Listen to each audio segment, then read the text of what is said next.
I mean, basically, climate change is real and it is happening now, and we are at a tipping point.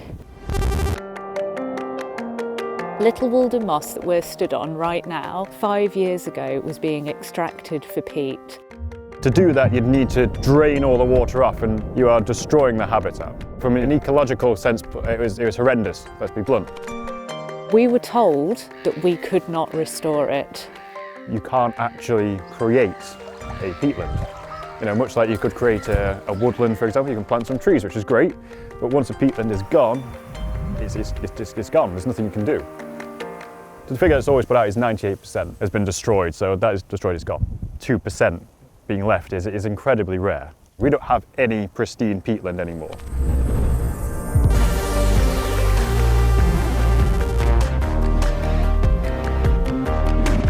By helping to restore and protect all of our ecosystems, but especially some of these real superhero carbon stores, such as our peatlands are, we can make a genuine difference. Peatlands have a few key benefits. I mean, it's important not to apply a hierarchy as such and be like, oh, this is way better than this habitat, because everything serves a purpose within the wider kind of ecosystems. But peatlands themselves, you know, work as a flood defence, they act as a water filter. Carbon store is a really key one. They can store twice as much carbon as forests.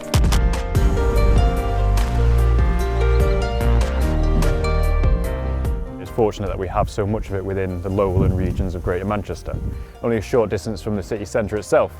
We can turn them back into carbon sinks. Bare peat emits carbon, but we're working to re-wet it and re-vegetate it, and we can literally get the peat beneath our feet to fight climate change.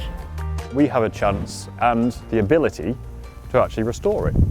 As long as you have at least a metre and a half of peat, there's hope. It's a responsibility really, isn't it? On this site, you're seeing change in 6 months. A lot of large-scale planting has gone on, over 250,000 plants in the last few years. That's positive, that is working.